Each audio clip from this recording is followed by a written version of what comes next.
Imaginez la scène. 16 citoyens polonais, leurs documents sont parfaitement en règle. Ils arrivent à l'aéroport Sheremetyevo, à Moscou. Ils s'attendent à passer, bon, peut-être un contrôle un peu plus poussé, mais à passer. Et au lieu de ça, c'est le blocage complet, refus d'entrée. Le voyage s'arrête là. Alors, un incident comme ça, isolé, on pourrait se dire, bon, c'est un problème administratif, ça arrive. Sauf que tout semble indiquer le contraire. Aujourd'hui, on va vraiment regarder de près cet événement pour comprendre pourquoi ce n'est pas juste une petite complication bureaucratique, mais bien un acte réfléchi. Notre source principale, c'est un décryptage Pologne-Russie, le refus d'entrer une arme diplomatique. Ça explore justement cette dimension géopolitique derrière le contrôle. Notre mission ici, c'est de décortiquer comment et pourquoi la frontière elle-même devient un levier dans ce jeu diplomatique tendu entre la Russie et l'Occident. Avec la Pologne en première ligne, hein, évidemment. Alors allons-y. Oui, et question qui se pose tout de suite, c'est ça. Comment est-ce qu'un contrôle à la frontière, quelque chose d'a priori banal, surtout avec des documents valides, comment ça se transforme en message politique, en manœuvre diplomatique même? Qu'est-ce qui trahit l'intention en fait derrière la procédure? Reprenons les faits bruts d'abord. Donc on a ces 16 Polonais qui atterrissent à Sheremetyevo. La source insiste vraiment là-dessus. Leurs papiers sont impeccables. Passeport valide, visa obtenu dans les règles, billets d'avion, réservation, tout est là. Hmm, Et pourtant, on les met de côté. Après, il y a un interrogatoire, décrit comme assez bref, presque superficiel, et puis on leur dit non, vous n'entrez pas en Russie, prochain vol retour. Et le point le plus marquant, le plus significatif sans doute, aucune explication écrite. Aucun motif officiel donné. Et c'est justement ça, cette absence de justification formelle, qui est au centre de l'analyse. Ça rend l'hypothèse de l'erreur, ou même du fonctionnaire un peu trop zélé, peu crédible. La source, elle interprète ce silence comme le signe d'un acte choisi, délibéré, une décision qui vient de plus haut, probablement. Et là, la frontière physique, le contrôle à l'aéroport, ce n'est plus juste une ligne administrative. Ça devient un instrument, un outil actif de la politique étrangère russe. On utilise la procédure de contrôle comme un levier politique, en fait. Mais alors pourquoi cibler spécifiquement des Polonais? Le contexte est évidemment essentiel ici. Depuis l'invasion de l'Ukraine par la Russie en février 2022, on sait que les relations entre Moscou et l'Occident sont au plus bas. C'est le moins qu'on puisse dire, oui. Et dans ce cadre, la Pologne, elle a une position mais absolument centrale. Varsovie, c'est pas juste un voisin, c'est un pilier du soutien à Kiev, livraison d'armes massives, accueil de millions de réfugiés, et puis ce rôle clé de hub logistique pour toute l'aide militaire, humanitaire qui transite vers l'Ukraine, surtout pour l'OTAN. Donc, vu de Moscou, la Pologne est clairement un acteur majeur du camp d'en face. Tout à fait. Et ce ciblage prend alors un sens stratégique assez clair. En refusant l'entrée comme ça sans motif, Moscou envoie plusieurs messages en même temps. D'abord, un message direct à Varsovie. On vous rappelle votre proximité et, de notre point de vue, votre vulnérabilité. C'est une façon de dire votre soutien à Kiev, ça a des conséquences et on peut vous toucher directement, même au niveau de vos citoyens. Hmm. Ensuite, ça montre une capacité de nuisance ciblée sélective. Ça peut toucher des gens ordinaires, transformer un simple voyage en épreuve. Ça souligne que le conflit a des impacts bien au-delà du champ de bataille. Oui, et cette dimension humaine, elle est loin d'être anodine, parce qu'au-delà de la géopolitique, ce sont des projets de vie, des liens, des carrières qui sont brisés net.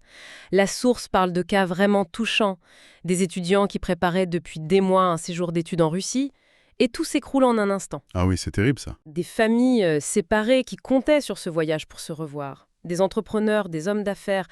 Pour eux, ça veut dire des rendez-vous annulés, des pertes financières, peut-être la fin de contrat.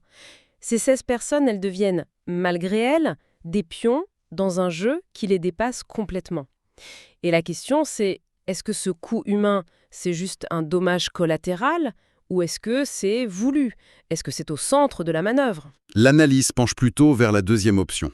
Cet impact humain ne serait pas juste un effet secondaire malheureux. Il serait potentiellement un élément clé de la stratégie.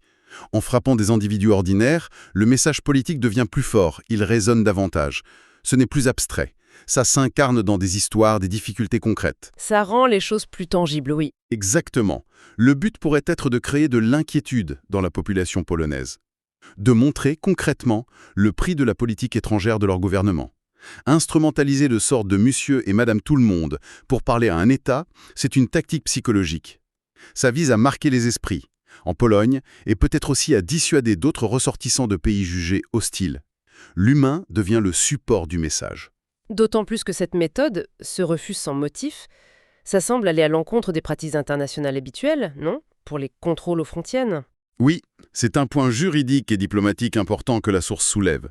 Les conventions, les pratiques internationales, bon, elles sont parfois interprétées différemment.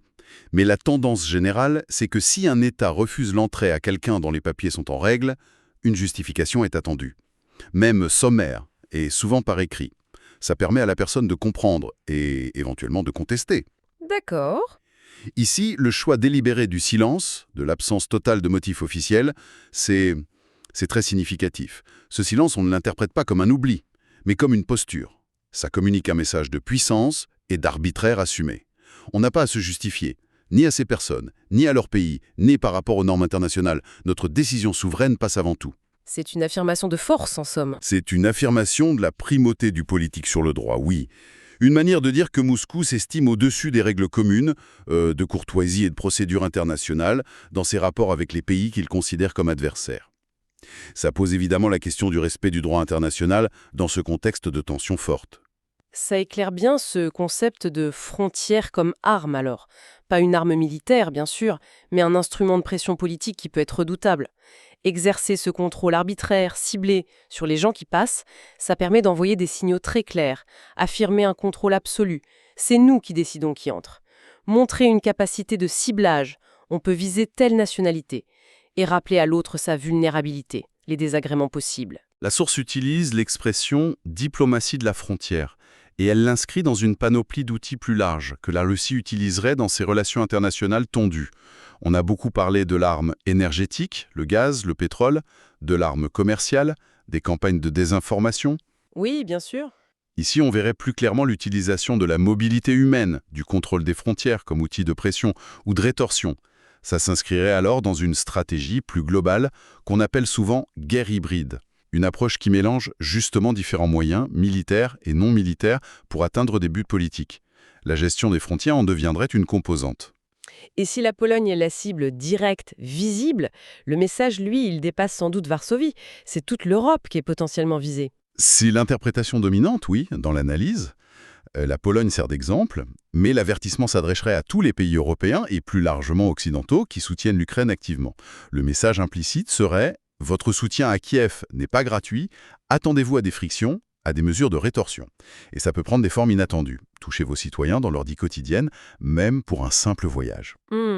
Ça signale une volonté de Moscou de rompre avec les normes, les facilités qui existaient avant dans les échanges entre la Russie et l'Europe. Ça marque une rupture plus profonde et potentiellement durable dans la façon de gérer les interactions humaines transfrontalières. Face à ça, quelles sont les options pour la Pologne et pour l'Union européenne? La source explore quelques pistes. Pour Varsovie, les options efficaces tout de suite semblent limitées. Une protestation diplomatique officielle, c'est quasi certain, mais ça a peu de chances de faire changer Moscou d'avis. Probablement pas, non. Saisir des instances internationales pour dénoncer une violation des pratiques, ça peut avoir une portée juridique, symbolique, mais sans effet contraignant rapide. Reste l'option de la réciprocité, appliquer des mesures similaires aux citoyens russes, durcir les contrôles pour eux, mais c'est une option à double tranchant. Ça fait monter la tension, ça isole encore plus. Et pour l'Union européenne, l'enjeu est énorme. Cet incident atteste directement la solidarité entre les États membres et la capacité de l'UE à protéger ses citoyens quand ils voyagent hors de ses frontières. Oui, c'est un vrai défi. Une réaction juste verbale, une condamnation de principe, ça pourrait sembler insuffisant. Mais comment aller plus loin? Envisager des mesures collectives de rétorsion? Comment garantir concrètement la protection des citoyens de l'UE face à ce qui est vu comme des actions arbitraires, politiques, d'un pays tiers? Et ça touche potentiellement aussi à la cohésion de l'espace Schengen, cet acquis fondamental de libre circulation dans l'UE. Ah oui, tout à fait. Si la confiance dans la sécurité et la prévisibilité des voyages aux frontières extérieures est sérieusement ébranlée par ce type de pratique visant spécifiquement certaines nationalités européennes, ça pourrait fragiliser le système. On voit bien comment cet incident, qui semble mineur au départ, s'inscrit dans des logiques beaucoup plus larges en fait. Absolument. Si on prend un peu de recul, cet épisode de Sheremetyevo, il colle bien avec la doctrine de la guerre hybride qu'on attribue à la Russie. Il s'agit d'utiliser toute une gamme d'outils sous le seuil du conflit armé ouvert pour déstabiliser, intimider, faire pression sur un adversaire. On a mentionné l'énergie, la désinformation, les cyberattaques. Eh bien, la gestion hostile et politisée des frontières, ça semble en être une nouvelle illustration. Et l'objectif psychologique est important, hein. Souvent central, oui. Créer un climat d'incertitude, d'insécurité diffuse, instiller l'idée que plus rien n'est acquis, que même les choses les plus banales, comme prendre un avion, peuvent devenir des pièges potentiels, des sources de stress, d'épreuves personnelles liées aux tensions géopolitiques. Et quel pourrait être l'écho de cet incident en Pologne même? La source évoque une possible double réaction. D'un côté, évidemment, ça peut attiser le sentiment anti-russe qui est déjà très fort en Pologne pour des raisons historiques et que la guerre en Ukraine a exacerbé. Ça pourrait renforcer la détermination, le soutien à la politique de fermeté du gouvernement. C'est une possibilité, oui. Mais d'un autre côté, ça pourrait aussi semer le doute chez certains, alimenter un débat sur le coût de cette confrontation. Des voix pourraient se demander si le soutien très fort à Kiev n'expose pas directement les citoyens polonais à des représailles, à des difficultés concrètes comme celle-ci. Et c'est sans doute ce genre de dilemme, cette potentielle fissure interne, que Moscou pourrait chercher à exploiter. L'objectif serait alors, selon cette analyse, de fragiliser le consensus national en Pologne sur sa politique étrangère. Et par ricochet, de contribuer à éroder l'unité européenne sur la question russe. Mettre en évidence les coûts, les risques de la confrontation pour les citoyens ordinaires, c'est une stratégie classique pour essayer d'affaiblir la résolution d'un adversaire. Si ce genre de pratique, l'utilisation politique des contrôles aux frontières, devenait plus fréquente, quel scénario pour l'avenir on peut imaginer? La source dessine quelques perspectives assez sombres si ça devait se généraliser. D'abord, on pourrait voir une escalade dans la réciprocité. L'UE et ses membres pourraient durcir considérablement les conditions d'entrée pour les Russes, ce qui mènerait à un isolement mutuel encore plus grand, à la quasi-fermeture des échanges entre sociétés civiles. Une sorte de nouveau rideau de fer, mais basé sur les contrôles. On pourrait aller dans cette direction, oui. Deuxièmement, ça pourrait accélérer la tendance déjà visible à la remilitarisation des frontières est de l'Europe. La logique sécuritaire prendrait le pas sur toute idée de fluidité, d'ouverture. Et enfin, peut-être le plus inquiétant à long terme pour l'Europe, si la confiance dans la capacité de l'UE à protéger tous ses citoyens de manière égale s'érode. Ça pourrait fragiliser les fondations même de Schengen et de la libre circulation, avec des États membres tentés de réintroduire des contrôles plus stricts, par méfiance ou par réflexe national. Alors, au bout du compte, qu'est-ce que tout ça signifie? Cet incident à Sheremetyevo, y transforme symboliquement la frontière russo-polonaise, qui était déjà tendue, en une ligne de fracture géopolitique encore plus nette. Elle devient le lieu non seulement de tensions militaires indirectes liées à l'Ukraine, mais aussi d'une confrontation diplomatique qui utilise les individus comme des pions. Un reflet civil des tensions militaires qui se jouent plus à l'Est. Donc, en résumé, ce refus d'entrée pour les 16 Polonais, c'est bien plus qu'un fait divers. C'est une illustration très concrète de la façon dont Moscou semble voir et pratiquer ses relations avec les pays jugés hostiles aujourd'hui. Une approche asymétrique, imprévisible, calculée pour envoyer des signaux de force et pour perturber la normalité, même dans les aspects les plus quotidiens des relations internationales. C'est exactement ça.